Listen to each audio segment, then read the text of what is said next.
Oi, gente, muito boa tarde para você internauta que está acompanhando a gente aí ao vivo pela nossa live no Facebook TV Jornal Interior. Deixa o seu comentário que depois a gente vai ler e vai responder com o maior carinho, combinado? Olha, eu já estou recebendo aqui no estúdio o Dr. Marco Aurélio Cabral, porque hoje a gente vai conversar um pouquinho sobre cirurgia plástica. Afinal, o Brasil é o segundo país que mais faz cirurgia plástica, ou seja, o brasileiro ele é muito vaidoso, está sempre procurando melhorar, mas às vezes acaba tendo um excesso, fazendo cirurgias demais e gerando até um problema à saúde, não é isso, doutor? Muito boa tarde. Verdade, Marcela, boa tarde, um prazer novamente estar aqui com vocês. É um tema extremamente preocupante, sabe, até a nível de, não digo que chega a ser um problema de saúde pública, mas a gente realmente sente no dia a dia que algumas pessoas, elas passam a ter um certo desgosto por algumas partes do corpo. Quando isso existe, perfeito, essa é uma cliente ideal para a cirurgia plástica. Mas existe uma síndrome chamada TDC, que é transtorno dismórfico corporal. E essa síndrome acomete de 1,7 a 2,4% da população brasileira, que são aquelas pessoas que elas não conseguem se enxergar ao espelho e elas praticamente desenvolvem uma aversão a algumas partes do corpo e elas têm um excesso de procura na área médica, na parte de estética, dermatologia e cirurgia plástica. E quando a gente vai examinar essa paciente, a gente vê que a percepção dela é muito mais errônea do que praticamente o que ela tem de defeito no corpo.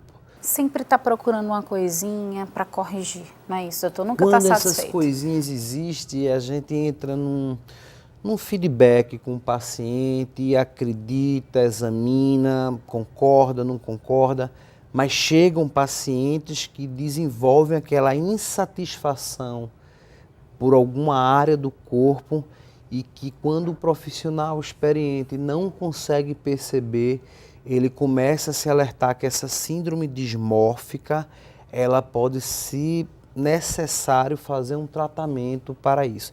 E digo logo de antemão, a síndrome dismórfica TDC ela não tem cura. O paciente ele precisa se reachar no tempo, no espaço, precisa se reencontrar. Quando isso é um excesso extremamente exagerado, ela precisa procurar um profissional na psicologia, ou na até mesmo na psiquiatria, para fazer um tratamento efetivo, para poder haver uma aceitação melhor. Uma autoaceitação, Exatamente. É verdade. Ô, doutor, tem gente que se submete à cirurgia plástica e fala, gente, vicia, porque eu quero estar sempre melhorando, então eu sempre vou estar buscando fazer cirurgias para poder corrigir aquilo que eu acho que não está bacana. Qual o espaço de tempo ideal entre uma cirurgia plástica e outra? Excelente pergunta. Na prática não tem um tempo determinado com estudos. O que a gente sabe de que o processo inflamatório de qualquer ato cirúrgico, em torno dos 90 dias, eles começam a regredir. E você tem uma resposta endócrino-metabólica mais ameno do que o normal. Então, o que a gente orienta a grande maioria da população, dá um intervalo mínimo de pelo menos 3 meses. Sabendo-se que isso acontece quando o profissional ele evita as cirurgias em excesso. Chega paciente que quer fazer 3, 4 áreas do corpo ao mesmo tempo. Isso é extremamente pecaminoso, isso é extremamente perigoso. E a grande maioria dos profissionais evitam essas cirurgias combinadas. Quando são áreas extensas, é uma cirurgia que ela pode se prolongar, isso deve ser evitado. Na prática, a gente deve orientar o paciente para nunca passar acima de 4, 5, 6 horas de cirurgia, porque o excesso é que vai prejudicar a essa resposta, essa cascata inflamatória que todo paciente que ele é submetido a procedimento cirúrgico, ele vem a passar. Aí, no caso, quando não existe essa cirurgia combinada, até porque pode colocar a vida do paciente em risco, aí As sim, complicações, ele né? pode fazer uma parte do corpo durante um período, se recupera, para depois fazer a outra parte que também está deixando a pessoa insatisfeita. Isso é o que é ideal. Na prática, é a orientação hoje até da Sociedade Brasileira de Cirurgia Plástica é um intervalo entre uma cirurgia e outra em torno dos 90 dias. A gente viu o caso aí de Camila Ukers, ela que é do Ceará, é uma influenciadora digital, youtuber. Ela viralizou aí nas redes sociais, expondo o caso dela. Ela fez uma cirurgia no nariz e colocou prótese no glúteo, acabou que não deu certo. O intervalo de tempo entre uma cirurgia e outra, a gente viu que não foi tão grande assim. E aí houve esse questionamento aí, as duas cirurgias acabaram dando errado. Foi exatamente por conta desse curto espaço de tempo ou realmente foram problemas que foram acontecendo até pelo pós-operatório? Não tem como te afirmar, são casos isolados que acontecem, que está no rol de todo ato cirúrgico, tem o rol de suas complicações. Acredito que o profissional que operou ela é uma pessoa extremamente credenciada, qualificada. Foi uma fatalidade o que aconteceu, mas eu não sei te precisar o caso específico dela, se foi porque foi curto de tempo, não tem como eu estar te precisando isso. O que a gente sabe é o seguinte, as complicações existem. A gente tem um grupo mínimo de pacientes que, por mais perfeito que seja feito o pré-operatório, eles podem vir a complicar. Eu acredito muito que ela entra nesse rol de complicação. A gente tem outra população em geral, não só ela, que é uma influenciadora digital, que teve a coragem de ir a público mostrar o que realmente aconteceu, mas vai ser tratada, vai ser minimizado esses problemas delas aí, com certeza. A gente viu que o corpo dela rejeitou a prótese do glúteo. Isso pode acontecer também com qualquer pessoa? Qualquer pessoa. Acredito que tenha sido até um processo de infecção. É uma região próxima a uma área extremamente contaminada e pode acontecer infecção, às vezes de ferida operatória, coisas mínimas, ou até mesmo infecção da prótese junto com o encapsulamento. E aí a prótese tem que ser retirada, que foi o que praticamente aconteceu com essa moça. Nas fotos que a gente está vendo aí na nossa tela, a gente vê que essa parte assim das costas dela ficaram bem escuras. Quando a rejeição acontece isso? Na grande maioria não. Eu acredito que teve algum procedimento associado também, um hematoma ali, na dissecção muscular, a prótese de glúteo ela fica dentro do músculo. Nessa dissecção pode ter acontecido aí um hematoma, pegou algum vaso que fez aquele hematoma, aquela roxidão na região dorsal do corpo dessa moça. No nariz também, a gente vê nessa região da olheira também que ficou bem escuro. Quando a gente faz uma rinoplastia, a gente sabe que é uma cirurgia bem agressiva, até porque a quebra desse osso aqui, né, doutor, a gente já falou sobre isso também aqui no cotidiano. É normal ficar roxo? Se ocorre a fratura, se tiver tomado todos os cuidados, esse hematoma ele é minimizado, mas a grande maioria das vezes pode acontecer que em torno do 7º ao 10º dia eles praticamente minimizam. Muito bem, a gente conversou hoje aqui sobre os excessos que as pessoas cometem em busca do corpo perfeito, acaba se submetendo à cirurgia plástica, às vezes até antes do tempo, não faz um pós-operatório correto também. A gente mostrou também o caso de Camila Ukers, ela que é uma influenciadora digital lá de Fortaleza, que teve complicações também aqui, mas isso, só lembrando, isso é um caso à parte, tá? A maioria das cirurgias que acontecem quando a gente faz o pós direitinho e respeita o tempo, é um sucesso. Isso, esse feedback, essa relação entre o profissional, o cirurgião plástico e a sua cliente, ela tem que existir. Até para, em casos como esses, eles poderem se unir mais para tentar resolver um problema. Complicações, ele está inerente a qualquer ato cirúrgico, que pode acontecer. Se você pega qualquer tema da literatura, por menor que seja, até a retirada de uma unha, pode acontecer uma complicação. Então, todo ato cirúrgico, pode vir a ter uma complicação associada. Ninguém está isento disso não, Marcelo. Por isso que também é muito importante escolher um bom profissional e saber também o hospital que você vai operar. Extremamente importante. Até para evitar uma infecção, porque tudo isso ocorre por conta também das infecções que as pessoas contraem até no próprio hospital. Pode acontecer. Muito bem, doutor. Obrigada. Até a próxima. Obrigado, estou à disposição. Tchau, tchau. Tchau. Bom, gente, agora eu vou para um rápido intervalo. Na volta, nós vamos mostrar para vocês as pessoas que estão empreendendo, aproveitando a época junina para ganhar aquela graninha extra. Me espera que eu volto rapidinho.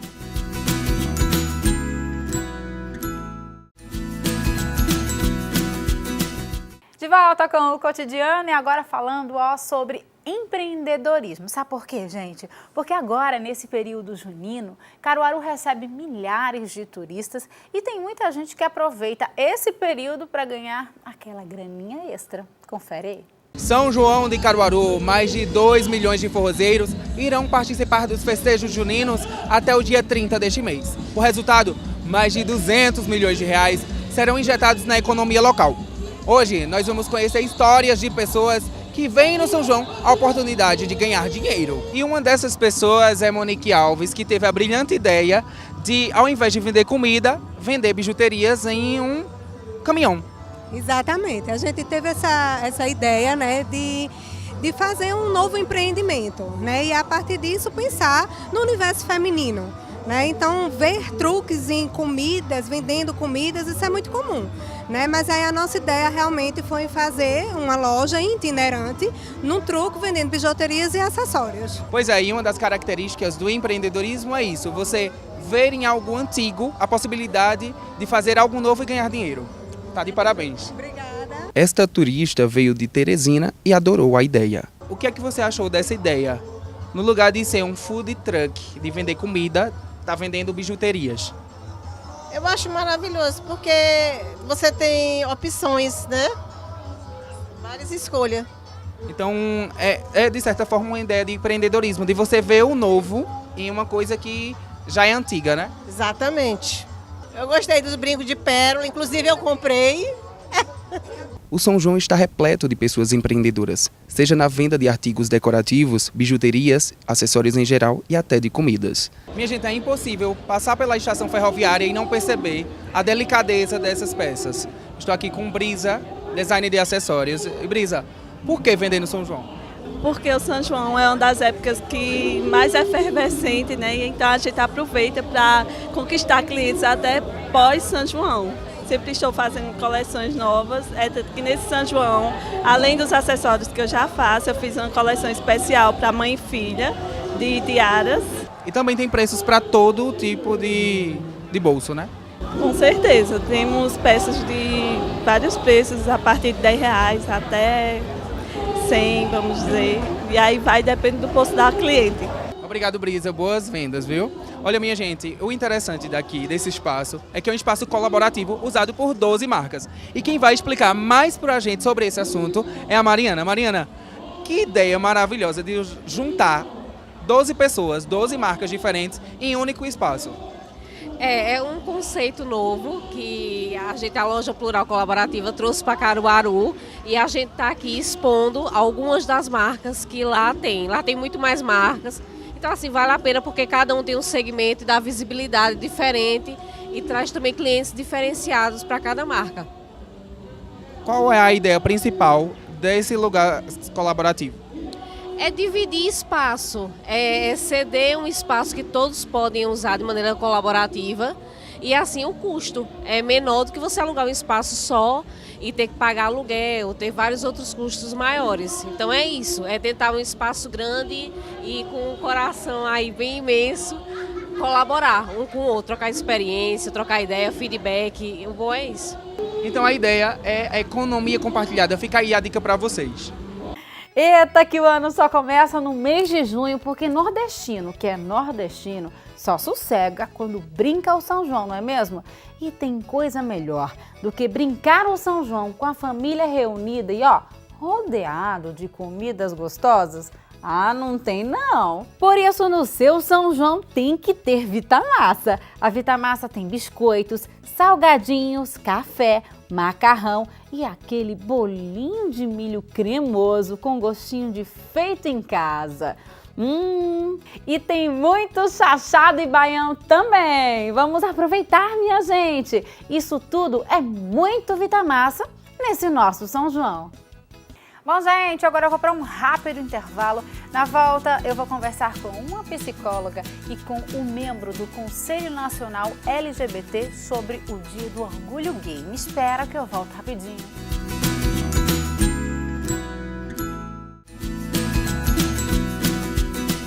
De volta com o Cotidiano. Olha só, gente, hoje, dia 28 de julho, é o Dia do Orgulho Gay. Por isso que eu tô aqui hoje com Emerson Santos, ele que é presidente do Conselho Nacional LGBT, e com Devely Ribas, ela que é psicóloga. A gente vai debater hoje essa temática aqui no Cotidiano. Muito boa tarde para vocês, sejam bem-vindos. Obrigado, Marcela. Boa tarde. Boa tarde, viu, Devely? Obrigada pelo convite. Seja bem-vinda aqui. Ela que é doutora, especialista no assunto, por isso que a gente trouxe ela aqui também. Emerson, hoje é um dia muito importante para a comunidade LGBT, afinal foram muitas conquistas. A gente tem que afirmar que ao longo desses anos, a gente sabe, claro, que em pleno século XXI ainda existe um certo tipo de preconceito pela sociedade. Mas se a gente for olhar há muitos anos atrás para agora, houve sim uma conquista, tanto é que tem esse dia, hoje, dia 28, que é o Orgulho Gay. Exatamente. Nessa data é uma data muito marcante para a gente, simboliza uma data de luta para a nossa comunidade. O contexto histórico desse dia é datado de 28 de junho de 1969, né, quando os LGBTs pela primeira vez se organizaram para resistir à truculência da polícia num bar chamado Stonewall Inn, lá nos Estados Unidos, em Nova York. Né? De lá para cá, a comunidade LGBT começou a se afirmar e se organizar politicamente. Tanto que para nós do movimento LGBT, o dia 28 de junho é celebrado o Dia do Orgulho LGBT. Aqui no Brasil, o nosso movimento começou a se organizar 10 anos depois dessa batalha de Stonewall Inn nos Estados Unidos. A gente chegou mais ou menos aqui no nosso país em 1979, tanto que no próximo ano nós celebramos 40 anos de movimento LGBT aqui no Brasil. Olha só que bacana. Devely, vamos falar um pouquinho sobre esse lado psicológico, né? Eu acho que o Emerson está aqui, ele pode até confirmar uma coisa que eu vou falar, quando a pessoa descobre que é gay, lésbica, ela, claro que quer falar para a família, quer ter todo esse apoio, mas às vezes a própria família acaba rejeitando, e aí é onde entra esse lado psicológico, da pessoa não querer realmente assumir por medo da rejeição da família e até mesmo medo do preconceito da sociedade. De fato, isso é uma vertente que está muito próxima da realidade desses jovens e dessas pessoas que querem trazer para o seu conhecimento, né? Mas para iniciar tudo, eu queria deixar claro aqui que ninguém nasce ou ninguém é. Não existe uma condição para o sujeito. O que se trata é que o condicionamento da vida desse indivíduo vai trazer as características que ele mais acha que lhe convém. Ou seja, essa formação que vai trazer todo esse respeito. Então, quando chegam esses familiares bloqueando esse sujeito, eles prejudicam em número grau, né? A gente não tem nem dimensão do quanto faz mal. Isso para aquele indivíduo que está ali se estruturando. É como se a gente podasse o crescimento dele. É verdade. E, inclusive, tem até pais, eu acho que você já deve ter escutado isso em seu consultório, que deve questionar e falar, é uma doença? E isso é um absurdo, de você pegar uma pessoa que se descobre, porque eu acho que você se descobre, não é, Emerson? É uma coisa que deve ser gradativo, com o passar dos anos você realmente vai tendo a certeza, e aí chega e fala, é uma doença? Isso, gente, isso não existe. Exatamente. Inclusive, o antigo termo que se usava era homossexualismo. Sim. Toda determinação que é ismo é uma característica de doença, então isso sai de patologia e passa a ser homossexualidade. Sim. Né? É um fato, é uma escolha, são as proporções de afeto que tem entre aquele sujeito do mesmo sexo, né? Isso é muito importante, o que a doutora Devely acabou de falar, né, dessa saída do termo e da classificação internacional de doenças, que é o CID, né, saiu da categoria homossexualismo para a categoria homossexualidade. Essa também é uma data política muito importante para o movimento LGBT. Né? A gente conquistou em 1990, em 17 de maio, a retirada da condição de doença. Né? Desde 1990, a Organização Mundial de Saúde, que é a organização mais importante em termos de políticas de saúde no mundo, não considera a homossexualidade doença. Infelizmente, as pessoas trans, né, a transexualidade, ainda consta com CID dentro do Código Internacional de Doenças. Mas aí, Marcelo, eu tenho uma notícia muito boa para as pessoas trans. Recentemente, na última semana, houve uma assembleia da Organização Mundial de Saúde e iniciou-se a discussão para despatologizar essas identidades, né? Compreendendo que as pessoas trans também não são doentes, embora a gente ainda tenha esse registro no Código Internacional de Doenças. Eu acredito que na próxima Assembleia Geral da Organização Mundial de Saúde, que vai ocorrer no próximo ano, certamente esse CID vai deixar de existir, dando dignidade a essas pessoas travestis e transexuais no nosso país e em todo o mundo. Tá vendo aí? Que notícia boa? Olha só, gente, o Wagner Salles, ele teve um bate-papo muito bacana com a Iane Carine, ela que também faz parte da comunidade LGBT. Confere aí. E olha só, Marcela, nós estamos no centro de Caruaru. Eu vou conversar com a Iane Carine, ela que é representante do movimento Lutas e Cores, né, uma ativista LGBT. A gente veio aqui para o centro para tratar deste assunto, né?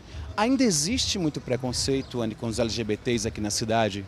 Olha, existe, e essa é uma questão assim muito importante, uma questão de política pública e de segurança pública também na nossa cidade, né? A gente está num estado e num país onde se mais mata LGBTs, né?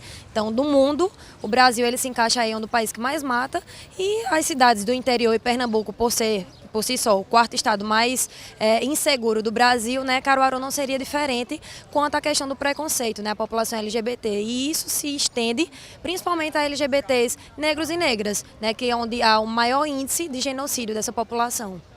O Lutas e Cores tem várias ações desenvolvidas para o grupo LGBT, para a comunidade LGBT. Quais seriam algumas que você destacaria para a gente hoje? Olha, Lutas e Cores, a gente já está aqui, nós somos um coletivo que estamos na cidade de Caruaru formado por jovens, né, plurais, a gente não tem uma hierarquia, então a gente é muito sociável assim, de ideias. E somos jovens que estamos há 3 anos aqui em Caruaru, sempre pressionando, sempre criando ações, né? A gente dialoga muito também com o poder público aqui na cidade, né? Pressiona, pede mesmo, que eu acho que o papel do movimento social é esse, né, em relação não a um assistencialismo, mas pedir por mais direito, por garantias, né, por essa fiscalização dessas políticas, né, e somos o coletivo LGBT aqui da cidade que compõe o Conselho Estadual LGBT. Né? Eu acho que isso é um feito muito grande, vindo de uma cidade do interior, onde a maioria das cadeiras do Conselho Estadual é sempre composto pela região metropolitana ou outras partes, né, da região. E Caruaru tem esse assento, né, pode discutir hoje, frente a frente com o Estado de Pernambuco, essas questões, esses direitos, né, a garantia deles aqui para a nossa cidade. Eu acho que um dos maiores feitos, dentre tantas outras ações afirmativas contra preconceito aqui na nossa cidade, a gente consegue esse feito, que é ocupar uma cadeira tão importante, né, no estado de Pernambuco. Ok, muito obrigado pelas informações, parabéns pelo trabalho realizado, parabéns aí a todos que compõem o Lutas e Cores. E é isso, Marcela, fica o recado, toda forma de amor sempre vai valer a pena. Muito bem, Wagner Salles, realmente, toda forma de amor é válida, contanto que seja verdadeira e duradoura. Não é verdade, doutora? Vamos falar um pouquinho sobre as novas configurações familiares, afinal a gente também vê aí que já casaram 2 homens, 2 mulheres, inclusive tem muita gente que também está adotando. E essa família, quando tem amor, independente se for um homem e uma mulher, ou 2 homens ou 2 mulheres, é sempre válida, porque o que importa é isso, não é, doutora? Exatamente. O respeito, o cuidado, né? Dar espaço àquele que não tem. Veja como é importante aquela criança que tanto estava ali esperando por uma família vir e ter um lar, ser adotada. Isso é que importa, de fato, toda forma de amor é válida, né? Que traga saúde mental, que traga respeito, que traga desenvolvimento para o outro, e é isso que importa. É verdade, a gente vê ainda, Emerson, que tem algumas escolas que ainda relutam em falar sobre esse assunto dentro da própria escola, por achar que a constituição familiar é apenas o homem, a mulher, e aí sim tem os filhos. Na verdade, Marcela, eu acho que existem muitas escolas que ainda tratam essas questões, mas existem muitas outras que já são abertas a essas questões, a esse respeito a essas novas configurações familiares, né? Como ativista do movimento LGBT, eu tendo a ser muito positivo, né? Eu acho que nossa luta está ganhando cada vez mais espaço na sociedade, em que pese algum crescimento do conservadorismo, cada vez mais nós LGBTs temos entrado nas universidades, nos capacitados, fazemos mestrado, fazemos doutorado e temos condições de dialogar com as pessoas para dizer que o que nós queremos é que nossa cidadania seja respeitada. É apenas isso que nós queremos, né?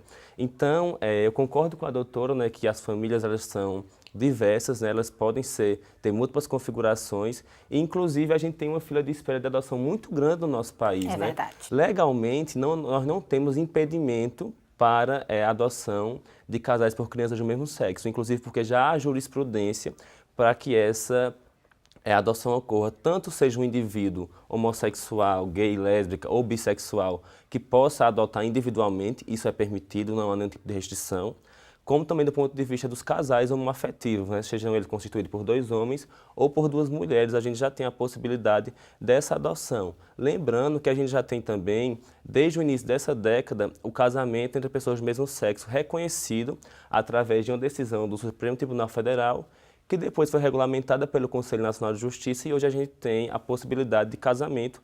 É um procedimento muito simples, como da mesma forma que é um casamento heterossexual, o casal homoafetivo vai lá no cartório e faz todo o procedimento muito rapidamente. Então isso é uma outra conquista importante da nossa comunidade, né? A adoção, o casamento, né? O direito à herança, o direito a compartilhar o plano de saúde, porque, Marcela, era muito injusto o que acontecia conosco. Com certeza. Muito injusto. Imagine eu e um possível parceiro meu, nós construímos toda a nossa vida, né? Nós trabalhamos, temos nosso patrimônio e a nossa família que eventualmente nos excluiu, quando um dos nós dois falece, aquela família quer se apropriar dos nossos bens conjuntos, né? Então, a segurança do casamento, e o que a gente pede é muito importante falar sobre isso, porque o que a gente está discutindo aqui não é o casamento religioso. Nós respeitamos as religiões e os dogmas religiosos. As religiões têm o direito de querer casar 2 pessoas de sexos diferentes, nós respeitamos isso. O que a gente quer é ser reconhecido pelo Estado, porque nós pagamos impostos, nós contribuímos com essa sociedade e a gente quer ter direito, como diz nossa Constituição, né? Que todos são iguais perante a lei. Então, o que a gente quer é só isso. Me diga uma coisa, a gente está em plena época junina, hoje, dia 28, tem festa de São João aqui na cidade hoje à noite, no pátio de eventos. Vocês estão fazendo alguma comemoração? Estamos sim, Marcela. Hoje, inclusive, é o dia do orgulho LGBT, né? Então, hoje nós já fazemos há 4 anos, essa vai ser a 4ª edição da Intervenção Cultural LGBT no São João do Caruaru. Por que intervenção? Porque não é só festa, é também uma data política. Então, anualmente, a Prefeitura nos cede um palco e nós vamos lá fazer intervenções culturais, né? Sejam de dança, de poesia, quadrilhas de casais homossexuais. É uma intervenção muito linda. Inclusive, esse ano, ela vai ser realizada no Polo Mestre Camarão, dentro do São João do Caruaru. Eu queria convidar todos e todas. Será a partir das 18h30, nesta quinta-feira, hoje à noite. Então, venham participar conosco. Ai, arrasou, viu? 18h30, mas, ó, também tem uma opção de lazer para você. Eu estou falando do Alameda, claro, confere aí. A Alameda é o lugar perfeito para recarregar as energias depois do forró. Você encontra gastronomia, música de qualidade e segurança para ir com a família, com o amor, com os amigos e até com os bichinhos de estimação. Serão 30 dias de arrasta-pé, São João Alameda, por trás do Bonanza do Maurício de Nassau. Muito bem, tá aí, que opção bacana, Alameda, um cheiro pra Deise, parabéns aí, tá, ó, bacana, já fui aí conferir e adorei. Ô, gente, nosso tempo ele é tão curtinho para falar das conquistas, para falar dos avanços, inclusive, a doutora vai lançar um livro falando sobre o assunto, não é isso, doutora? Isso mesmo, se Deus quiser, sai aí, acho que daqui a uns 2 meses, um romance sobre 2 adolescentes nessa conquista, nesse desenvolvimento e toda trama que elas percorreram para auxiliar. Curiosa, viu? Você ficou curioso também? Já quero ler, inclusive vou pegar um autógrafo dela assim que for lançado o livro. Compra. E já faço o convite para assim que lançar o livro, volte aqui no Cotidiano para a gente contar um pouquinho de como surgiu a ideia de você escrever esse romance e para falar um pouquinho das 2 personagens principais. Qual o título? Amor de Várias Cores. Aí, muito bem. Daqui a 2 meses, tá de volta aqui com o livro. Obrigada, viu, Emerson? Adorei conversar contigo. Continue aí na luta, porque eu tenho certeza que a cada ano que se passar, vocês vão aumentar aí cada vez mais as conquistas e volte sempre aqui para mostrar pra gente tudo que vocês conseguiram. Nossa, a gente que agradece, a gente fica muito feliz que seu programa, a TV Jornal, abram as portas para essa discussão. É uma discussão muito cara e muito importante para a gente. E eu queria, Marcela, para encerrar minha fala, deixar um convite aqui para todo mundo, né? Nós fazemos parte de um coletivo chamado Coletivo Lutas e Cores aqui em Caruaru. Então, todo mundo que tem alguma dificuldade com sua família, que está passando por algum momento difícil, né? A gente sabe que há muitos casos de suicídios de LGBTs em Caruaru. Sim. Nos procurem, acessem nas redes sociais, busquem lá Lutas e Cores. Entrem em contato com a gente, que a gente pode dialogar junto e construir junto e superar todas as dificuldades, porque toda forma de amor é válida e nossa cidadania tem que ser respeitada. Muito bem, parabéns pelo trabalho, Obrigado. viu? Muito bacana. Realmente deve ter muita gente que está precisando, que está passando aí por uma situação, não tem com quem dividir, não tem com quem conversar.